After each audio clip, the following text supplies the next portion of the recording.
There's more learning in the doing, I think, than there is doing in the learning.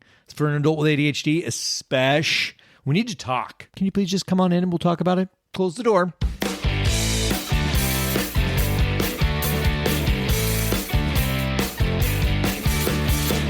You are listening to ADHD Big Brother, the podcast for adults struggling with their ADHD, their comorbid depression, their anxiety. Oh, it's just a hoot. I'm your host and your ADHD Big Brother, Russ Jones. I've got ADHD too. I've got depression as well. It's crap-tastic. So let's learn some stuff. Let's laugh at some stuff. Let's make some commitments to do some stuff. Ladies and gentlemen, here's some stuff.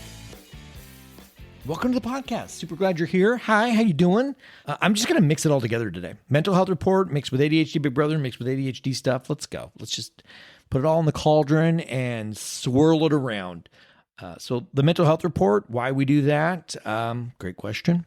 If this is your first time here, okay, we got to get comfortable sharing. My view on this is that we have to make our crap visible. We're not always fine, right? Society and its polite conversations. Hey, how are you doing? I am fine. How are you? Oh, look, we just had a conversation. I appreciate our discussion. Fancy weather we're having. Oh, yes, there is a temperature and it has a number and there are appropriate clothing options for each individual number. What are we? What are we, a bunch of C-3POs?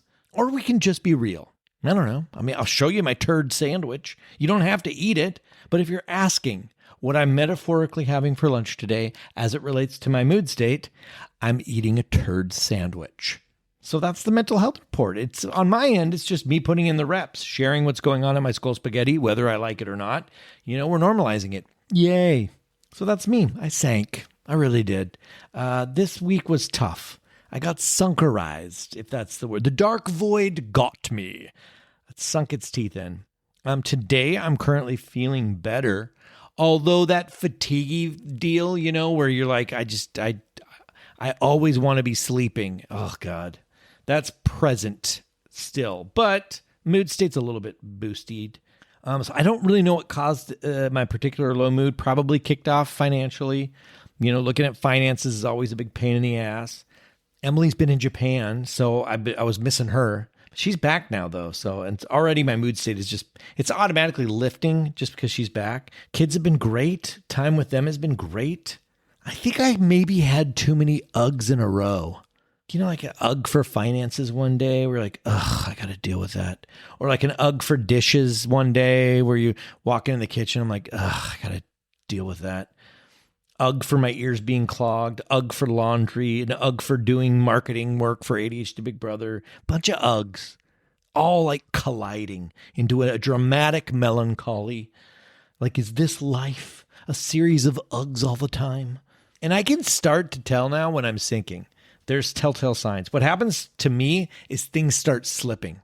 That's kind of like if I'm self-aware enough, I can see it coming. So I feel like I kind of saw this one coming. I forgot to post in our daily accountability club in the ADHD Big Brother membership. So I had to reset my day streak back to 1. Oh, that is a mega ugh. I completely forgot a Zoom meeting with a friend because it was on Wednesday.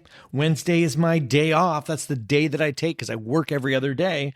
So guess who never even thought to look at his calendar? Until randomly when I was like, I should just look at my calendar. And I was already 30 minutes late to a meeting, so that never ended up happening. That's ugh-tastic. The self-loathing and I got to do an apology. And then I had a meeting with Shelby Nolan. Oh my God. Great friend. She came to the community. She talked about the different therapy modalities. If you're a member, go into the replays. It was a great talk on the different types of therapy. We were supposed to have a conversation, just hang out and shoot the shit. And if I wasn't at my computer when the email from her came that said, here's your Google invite, I would have missed that too. Full disclosure. I got lucky. I got real lucky. Anyway, so the mood state's been a little bit crappy, but something is going on. Maybe it's in the water or the air or the planet alignments or something, because there's a few of us inside the ADHD Big Brother membership. And in my personal life that we're all like sad sacking it right now, myself included. It's clearly like This is one of the reasons why I love our membership. I don't love that people are struggling with their mood state, but like what I do love is the not aloneness of it all. Like I don't wish for people to be sad, but it's interesting how like it's not just me in the community saying I'm sad and everybody else is feeling great. That would make me feel isolated and alone. But man, there's a few of us going through it for various reasons at varying levels. But then there's also people who are kicking ass and feeling great, and everyone is so fucking supportive and okay with everything. I love it. This is the greater purpose and vision of it all. Don't love the mood state, but I do love the people. And one thing that I notice, especially when I'm in this type of situation, is I get super oppositional. Oh my God. And a little bit ragey, not outwardly at people, just inwardly at thinking about the world and things and stuff. I just get like a pissy attitude about it. So just know that in the rest of this podcast, I love you. This is unconditional support to you. This is just one man's opinion, and I'm probably full of shit anyway. So here we go. I'm currently in this particular headspace. I'm over learning anything new about ADHD. I'm kind of taking a break from learning new ADHD shit. It's mostly just a new spin on the same stuff anyways. And I've pretty much read everybody's book on ADHD. I did the Simply ADHD ADKA thing. I'm fucking spent right now. And I should tell you this about me. I am a hardcore lover of learning about myself. I like it. Why do we love? Why do we hate? What's up with all these feelings? What are my chakras doing? Do I have a spirit guide? Why do I hate the dishes so much? I feel like learning how to play the banjo. What's going on with that? I love the self-reflection, the inner journey of it all. And it's not like I'm declaring anything here. I'm still doing podcast episodes about life and ADHD and depression and stuff. But I mean, if you haven't heard, I've got 250 plus episodes on that. So if you're struggling with something about ADHD that you're trying to get on the other end of, and it's ADHD related, use my podcast finder, link in the show notes. You just type in your struggle and it's going to spit you out a couple of episodes that might help. Super cool. At some point we have to be like, now what, right? Learning does not equal doing. It equals learning. The joke at our expense is like, oh yeah, we never finish a book. Isn't that funny? Ha ha ha. We buy it and we never open it. Ha ha. We skim it. And I'm very familiar with that. Maybe it's my mood state, but this is a real fucking problem. I'm supposed to believe that we can learn a thing and then translate that into the doing on our own, no help, just sucked it right up and did it. That's a crock of shit in Russ Jones land. It's a crock of poo. I'll tell you that right now. What's left to learn? I mean, if you're just now finding out about your ADHD, then yeah, okay, got it. Binge your favorite ADHD influencer, get your books, hire your coach, whatevs. Do your basic research, right? But how many years do we have to endure the learning?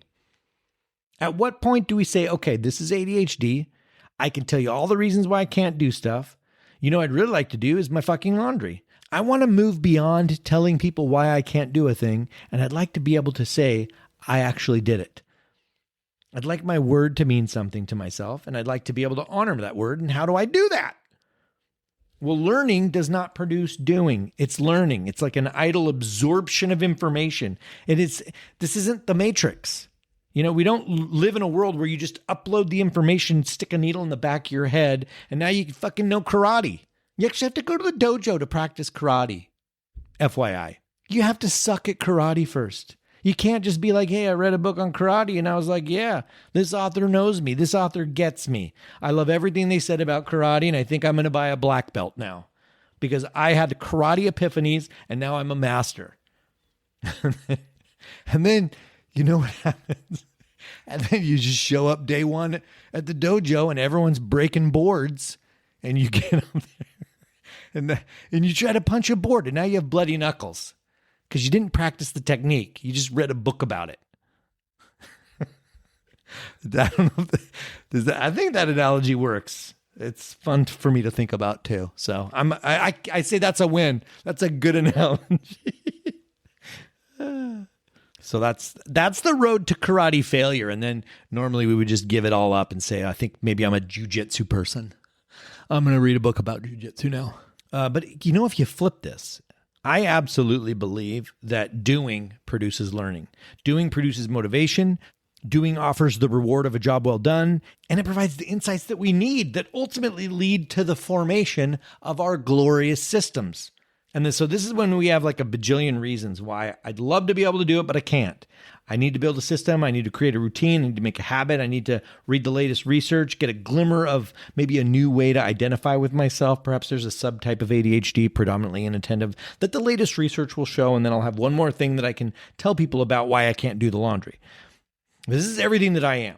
If there is a hill I'm dying on, it would be this. You would roll my dead corpse down this hill. And that's an inside joke to the ADHD Big Brother people who all like my perspective on goals is that it's a roll down the hill. So you just roll my dead corpse down the hill. We need to find out what it takes to do. And to do that, you need other people. That's a personal opinion, because the way to success here, as far as I'm concerned, is to find our unique way of making the world's shittiest things that hold us no interest to us, doable. And based on the level of difficulty, most of us need proximity to support. And then it changes. The same thing one day is easy and the next day it requires more support. The day that I gave up my quest for I did it all on my own and I didn't need any help from anyone award, which, by the way, is the world's most lonely award. The acceptance speech for that award would be so arrogant and douchey. I thank myself. I did everything on my own. No help from you or that guy or her. No therapists, no coaches, no friends, no family, no colleagues. Nobody to root me on. It's just me. Just good old me. I don't need you. That's so freaking gross. But man, lean into support. That is glorious. Such a weight gets lifted. So doing provides the learning that you need for you. Like I beat up on this podcast because like we're all going against the current of a million reasons why we justifiably can't do stuff, and an insane amount of psychoeducation that is constantly evolving. The fastest possible route to doing a thing is to do the thing. And that's off the table. We know that. ADHDers don't just do shit. It's not a reality for us. It's not really our jam. In my opinion, the fastest way to get your stuff done is to make your intentions visible to yourself and to others and keep it visible. It's not about did I do it or did I not do it? That's the mechanism. We tend to think accountability is about winning or losing the thing. Did I do it? Yes, I win. Did I not do it? I lose. I suck. That's not it. It's ongoing visibility. When you inevitably suck at the thing, you go after it with curiosity. I attribute this to my mentor. This is Dana Rayburn. She was huge on curiosity, and you guys will probably relate it to Ted Lasso. I know he said, like when he said that, choose curiosity over judgment. That's genius. I love that. Let's apply that to dealing with ourselves. Try curiosity. Be curious about what's getting in the way. Invite others to be curious about us on the journey to an action plan. And so then let's tie this into ADHD Big Brother, because this is a different kind of membership, because I don't really do courses. The game of the doing, and it gets more fun with more people too. And we realize that we're not alone in the struggle. At the time of this recording, we've got 70 members right now, and we have a daily accountability club where we're all checking in daily. Yeah, it takes a whole 3 minutes if you're busy. This is the beating heart of this place. People share what's going on. Visibility is everything. I really just want a place where we can do everything that we can to support the actual effort of doing. A place where that shame feeling, that of sucking at a thing, and easy. It's the same thing over and over again. I keep saying I'm going to clean the garage, but I never do. I keep saying I'm going to work on my resume, and I never do. When am I ever going to start flossing? It's a place to feel that shitty feeling safely on the journey to getting on the other end of it. Visibility and curiosity is how that happens. If there's no visibility, it's out of sight, out of mind. You'll forget that you want to change. You try one day and then you suck, you go invisible, no change. You got to keep it visible. If you keep it visible, but you don't have curiosity, then you're going to stay on repeat because you keep trying to suck it up and just do the thing. If you keep your shit visible with curiosity, then you have an opportunity to iterate, like come up with a new idea to try, name a hurdle, make a plan to overcome it. The way we operate inside ADHD Big Brother is you share and we care. Because imagine having a problem. You go into a room and you share that problem. 10 people give you a really stupid advice. And then one person gives you advice that was freaking amazing. And you thanked all of them. And you took one person's advice and it changed your world. That's pretty cool. And then how about being on the other end of that? Someone had a problem and you gave them advice, but you thought it was a stupid idea, something that everyone probably already knew. And the whole world is probably like, yeah, we already know that one already. But you know what? The culture in the community is we share. So you went for it. And it turns out the person had never heard that before. And it was the way that you said it that resonated, and it changed their whole fucking day for the good. That's the culture that we're building in ADHD Big Brother. It's like, and you're invited, you're always invited. But if you're ready to keep that thing that you want to do visible until you get there, and you need support over and over until you get there, then we're your people. This does not exist anywhere else. So I say that confidently because, they don't have our people. But you have to be willing to be visible, though, even when it's uncomfortable. Do that over and over again, visibility and curiosity, over and over and over again on the same shitty thing. You will learn so much about the unique you that no book on ADHD could possibly know, because it's you. And even though we're all kind of similar, we're relatable and stuff, you're the only you and your circumstance and your age and your location and blah, blah, blah, blah, blah. Long story short, do and learn through the doing. And to get to the doing, make yourself visible and be curious. And then, all your dreams come true. Yeah, it's the formula for your dreams. All right. Well, that'll do it. I hope this helps. Please make sure you check out the show notes. That's where we keep things updated with, what's going on inside ADHD Big Brother and the things that I'm offering. Reach out. And that's it. All right, guys, have a fantastic week, and I shall talk to you later.